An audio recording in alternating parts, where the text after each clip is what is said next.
Hi. The incident I'll be talking about is between my stepmom, her biological daughter, and me. I, 25, female, had been living with my stepmother, Mary, 45, female, since I was 5. My biological mom was an alcoholic and extremely abusive to me. My dad, fed up with her behavior, filed for divorce and demanded full custody of me due to her negligence. Unfortunately, her issues couldn't be proved in court, so both my parents shared mutual custody with my mother, having me most days.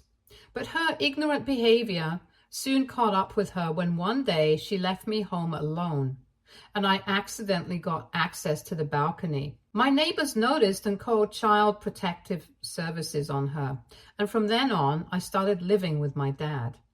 Things were tough at first, but once he met Mary, they changed for the better. Mary was my dad's lawyer's assistant. They met during the divorce proceedings and got into a relationship soon after that. Mary was herself a divorcee and had a daughter, Jane, who was 2 years younger than me. Jane suffered from a neurological condition and was in a wheelchair permanently. The disease also affected her mentally as she had learning disabilities. I met Mary and Jane when I was 4. At first, it was a bit awkward because I had been pretty closed off to strangers due to my biological mother. But Mary understood my situation and took things slow, helping me to open up more with time. I grew extremely close to both her and Jane in a matter of weeks, and that's when my dad decided to marry her. Their wedding, as far as I remember, was very personal, with only my grandparents and Mary's parents present. I used to call her Mary before the wedding, but I've called her Mom ever since. Things started to get better for us from that point on, as Mary opened her own practice and my dad, who was a construction worker, opened a construction company. Soon, his business boomed, and from that point on, we never faced a day of adversity in financial terms.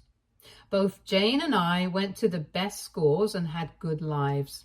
I always considered Jane my sibling, helping her with whatever she needed and standing up for her whenever necessary. Even Mary felt like the only mother I had since childhood because she had always been there for me. I have been extremely grateful to her all my life because she was the reason I was alive and thriving, and I have never failed to show it to her. We moved to a much better neighborhood when I started high school, and that's where I met my boyfriend, Ryan. Ryan lived 2 blocks down and was my classmate. We started going to school together once we realized we were from the same area and became good friends. He used to visit my house quite often and got along well with everyone, especially Jane. He was one of the few people she was comfortable around, and we all had a lot of fun together. By the end of last year, he asked me out and I said yes. When I told my family about this, everyone seemed happy except for Jane. From that day on, Jane frequently became irritated with me, and we didn't talk much. Mary saw Jane's behavior and blamed it on her recent medication change. I understood and decided not to talk to her much to avoid fights and give her stress. So Ryan and I applied to many colleges, and we fortunately got into the same one, which was a pretty good school. Everyone was overjoyed at our achievement, and Ryan and I couldn't be happier. Jane was still kind of distant with me, so I decided to talk to her before I left and sort it all out because, after all, she was family. After talking for hours, I realized by the way she talked about Ryan that she had a crush on him.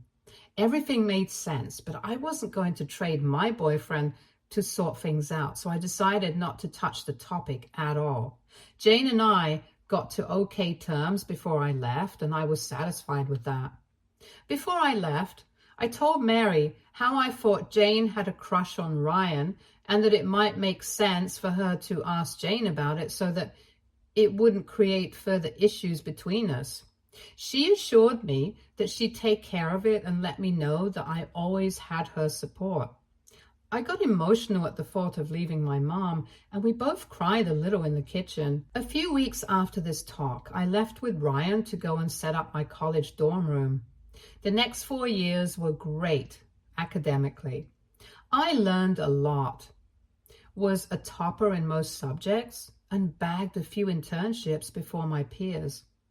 I was overall doing well. My relationship with Ryan, on the other hand, wasn't at its best. We had been having issues since the beginning of college and were on and off for most of the time. I also heard a few rumors that he had cheated on me, so by the end of college, our relationship was pretty much hanging by a thread. Our history. We both mutually decided that we should take a break for some time to gather ourselves together. I went back home to take a break after my degree for a few months and told my parents about the breakup.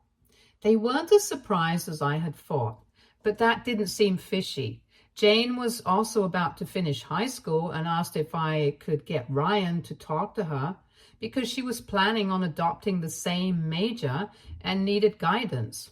I was a little hesitant about calling Ryan so soon after our breakup and suggested some of my friends from the same major, but she insisted she wanted to talk to Ryan only. So I decided to keep my feelings aside for Jane and texted him. After talking to her, Ryan called me and let me know that Jane was being extremely flirtatious during the call and that he wasn't interested in her like that. I told Mary about it and she said that it shouldn't be an issue for me because Ryan and I were broken up. I didn't think much of it after that. A few years later, Jane was about to complete college and I was working, still staying at my parents' house. I bumped into Ryan while grocery shopping and he was doing well, settled and enjoying life. We got to talking and met again a few times for lunches and brunches. We eventually ended up rekindling our relationship, and a few months into it, he asked me to marry him, to which I obviously said yes. The news of our relationship wasn't welcomed as expected by Mary, and Jane's disdain was understandable too, but it was the news of my engagement that wreaked havoc at my house. Jane threw a huge tantrum, which led to her having an anxiety attack, and she was taken to the ER. She was fine, but due to her predispositions, the doctors asked us to take good care of her and not introduce any stress. After discussing it with Mary and my dad, we decided that it was best for me to move out. I moved out soon after the incident and used to come home on weekends. Jane had now made peace with my engagement and was pretty excited about the wedding. She was originally going to be my maid of honor, but after her reaction to the engagement news, I decided to let her be a bridesmaid. Everything was going well with everyone, especially Mary, who was trying to be a part of every small detail of my wedding and was also paying for half of it. I couldn't have been more thankful to her for everything and even mentioned it in my rehearsal dinner speech 2 days before my wedding. On the night of my rehearsal dinner, everyone was drunk beyond measure and Mary asked if she could talk to me in private.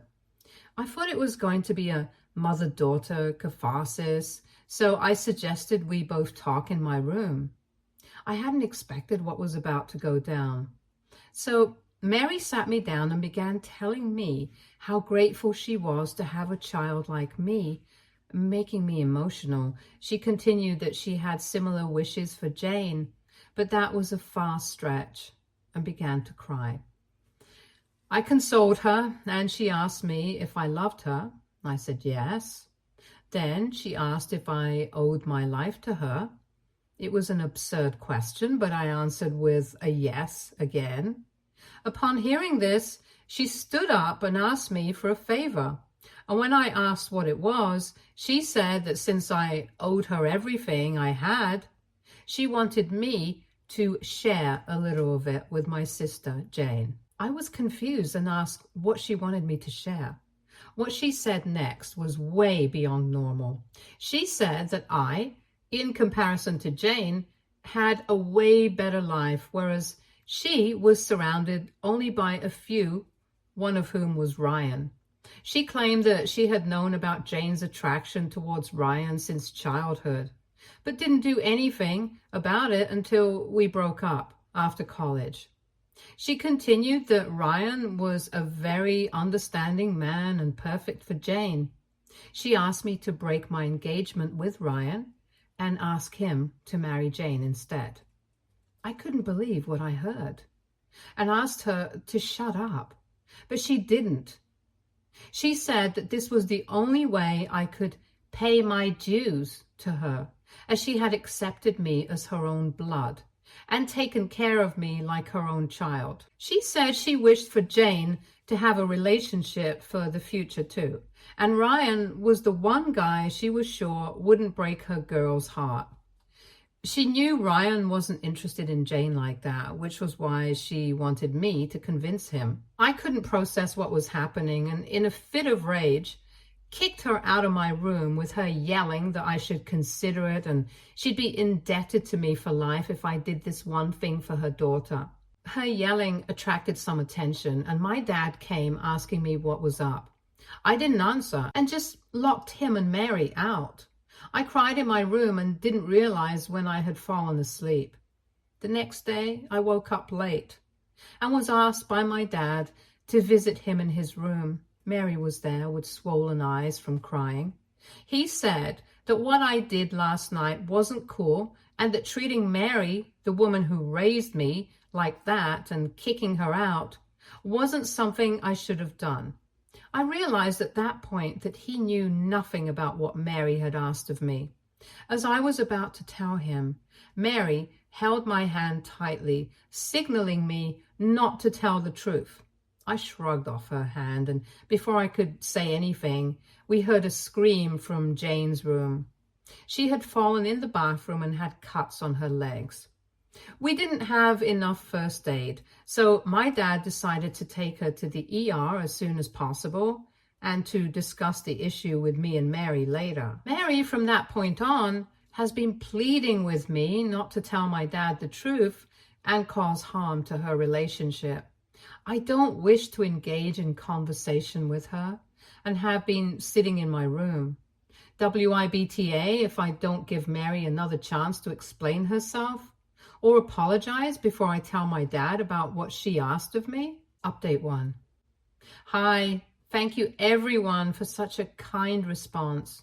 I did initially realize that Mary was at fault, but I doubted myself after my father tried to intervene. I have also decided to take advice from the comments and will be telling Ryan first before my father. Also, some people have been asking how I wasn't aware of her intentions beforehand when I knew Jane had a crush on Ryan. The thing is, everyone, including Ryan, thought it was an innocent crush and nothing more. There wasn't a time when Ryan had reciprocated Jane's feelings through actions or words. But I think I should have been more careful with the cues, because one thing that I now think of as weird is that during my dress shopping, Mary also decided to get Jane a wedding dress to fulfill her wish of seeing both her daughters in wedding dresses, as it might have been difficult for Jane to find a husband due to her condition and people's unwarranted prejudices. Regarding Jane, she was fine with some cuts on her legs that were taken care of well. She had no idea about what Mary had asked of me, and honestly, I didn't know how she would react once she got to know. Anyway, when I went to see Jane after she was back, I saw Mary standing in the corner, her face turning pale. As soon as I called my dad, I had to ask for car keys to visit Ryan. Mary fainted on the spot, and thinking I might rat her out, I helped her to the bed, and Dad decided to stay beside her, silently blaming her condition on me. I didn't have time to explain anything to him and immediately left after taking the keys to the car. I am writing this part after I have met Ryan. So I went and asked Ryan to meet me in my car to avoid unwanted attention. He realized from my voice that it was serious and came down rushing. I told him everything that had happened last night and made him aware of the fact that maybe Jane's little crush wasn't so little after all. He was more shocked than I was, because He had respected Mary a lot for being an excellent woman and such a caring mother to me. He said that such a big revelation would lead to a lot of unpacking, so the best option would be to stall the wedding for a few weeks. He made it very clear that no matter what happens, he has my back and is willing to elope if that's what it takes to be with me. He wanted to be there while I told my dad about this, but I asked him not to, as it was a family matter first. He agreed and asked me to call him immediately after I was done telling, and meanwhile, he would announce to his side of the guests that the wedding was going to be postponed due to some personal issues. As happy as I was to have someone like Ryan around me, I was still scared because this whole scenario could lead to sour relationships with my dad, who had always been there for me since day one. I had already lost a mother yesterday and was not up for losing a dad as well. Update 2. So a lot went down after the last update. I gathered all the courage I could and went back to tell my father about it. Mary opened the door and let me in, but she didn't look as stressed as before. I entered the room and saw my dad sitting on the bed with Jane lying down. He looked angry and asked me to take a seat.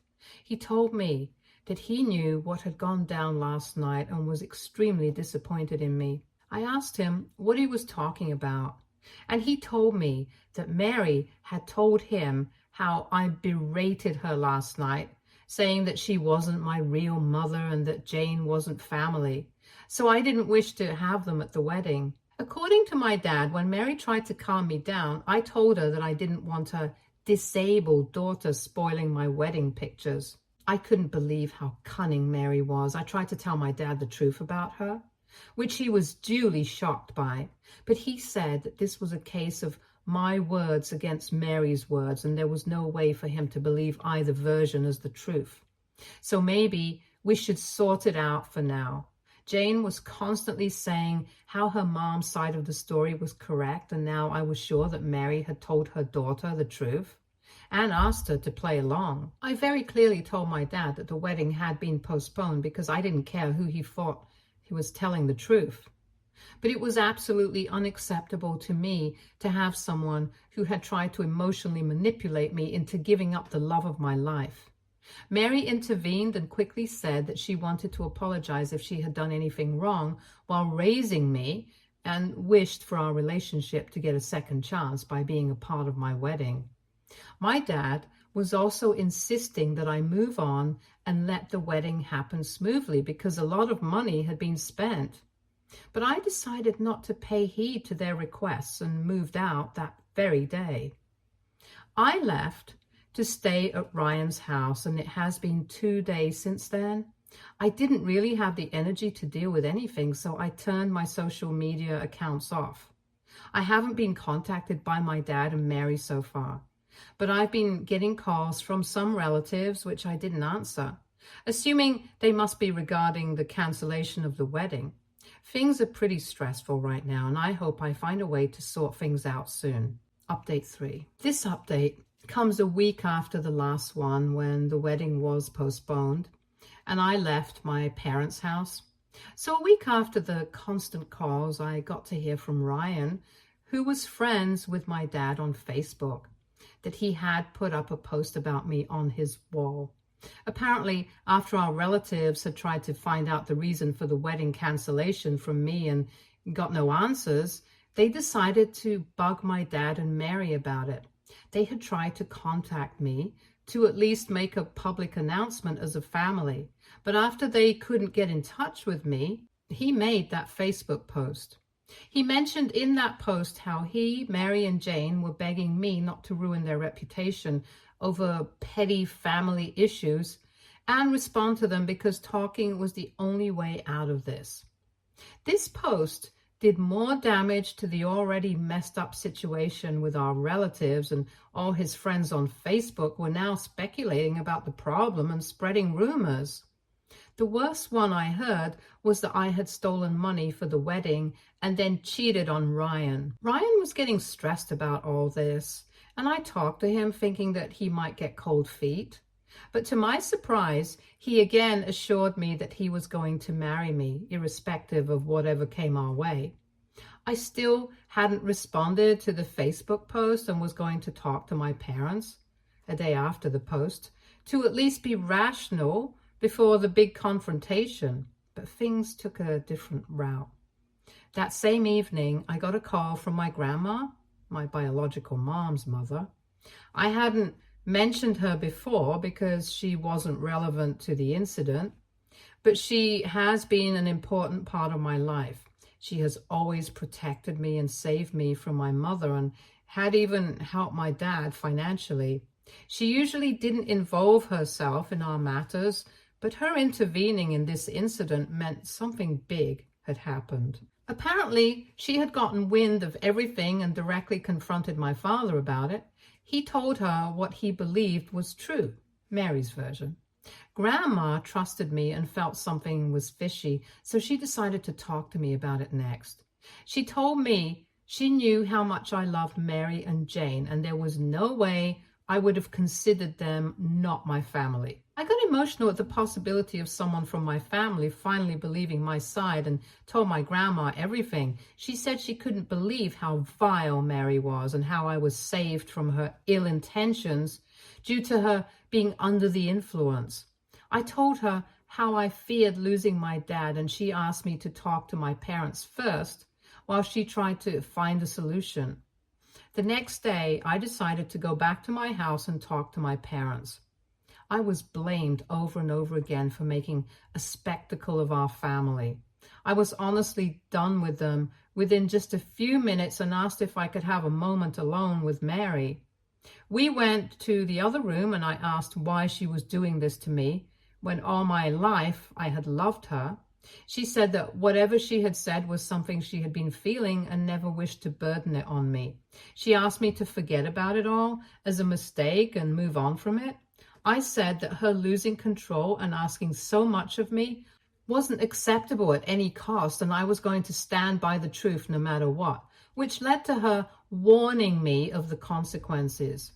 Hearing this, I went outside and asked my dad one last time if he would even be willing to believe my version of what Mary had asked of me. He said what I was blaming Mary for was very serious, and it wasn't possible for him to believe something so vile about the woman he had loved for so many years. He couldn't believe his own blood. But anyway, I had gotten my answer and I stormed out of their house. The next thing I hear is that they have been telling people that I have abandoned them, so they were going no contact with me as well. I knew my grandma must be up to something. So Ryan and I will be visiting her in her country home this weekend. Update 4. I'll start this update with some good news. Once Ryan and I had reached my grandma's beautiful house, she suggested that since my parents had created such a messy situation, we should consider eloping and getting married in her backyard instead. Ryan thought of it as a good idea and called his folks to ask for permission. They were very happy about us getting married, so the next day, my grandma called her local priest and Ryan and I were married. He announced the news to everyone via his Facebook. The post did get a few comments, but we decided to check them out once we were back home. My dad and Mary had also seen the post and recognized the background, so they began bombarding my grandma's phone with calls and texts. My grandma replied back to my parents, who were acting so desperately, and reminded them that they were the ones who had gone bad-mouthing me. So they shouldn't be surprised by this now, and ended the conversation. After the event, I told my grandma what happened at my parents' house and asked if she had planned to do anything.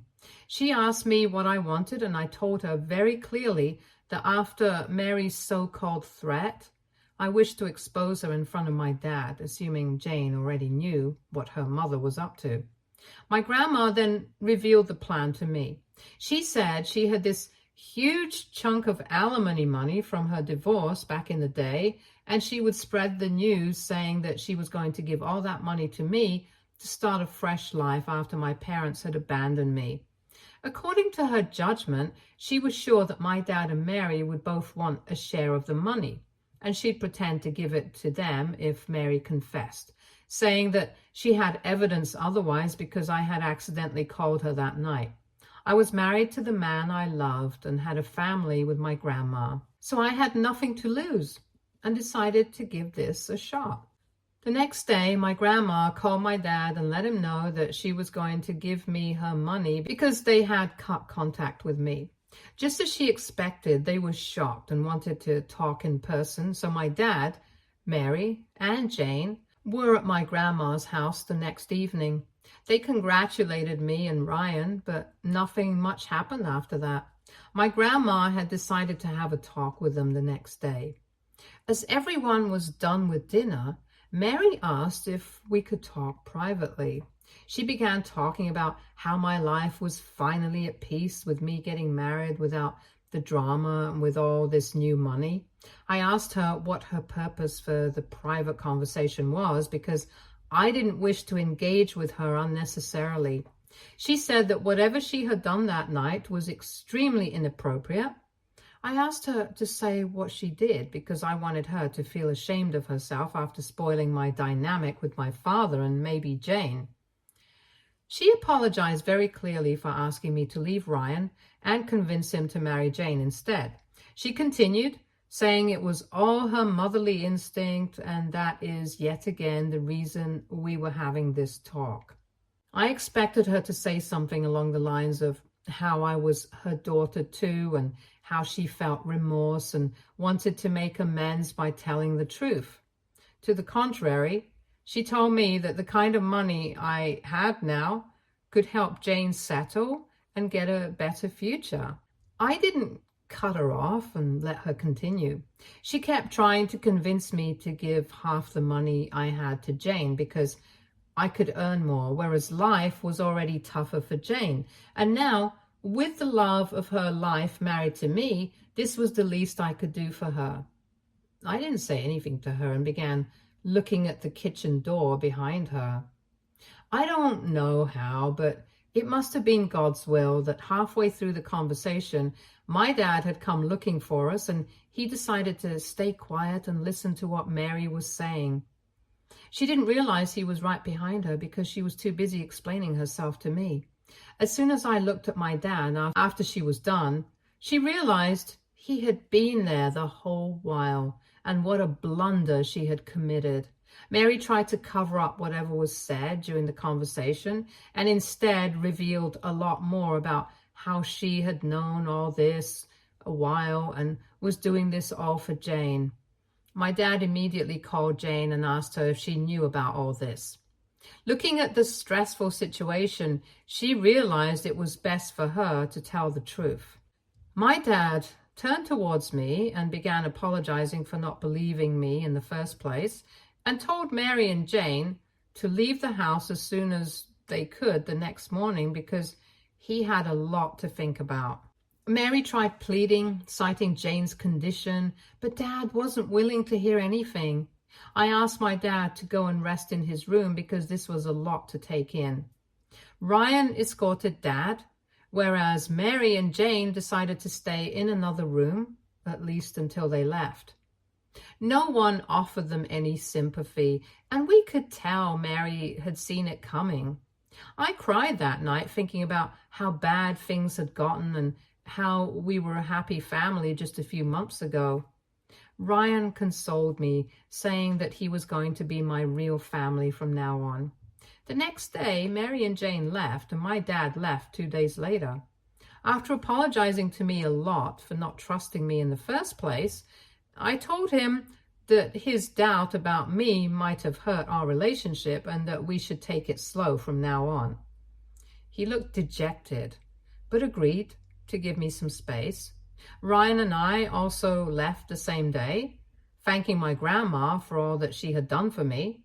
I asked her to come and stay at my place for a while and she might visit next summer. Update 5. Since a lot of you have been asking about what happened with my dad and Mary, I'm here writing this update 4 months later.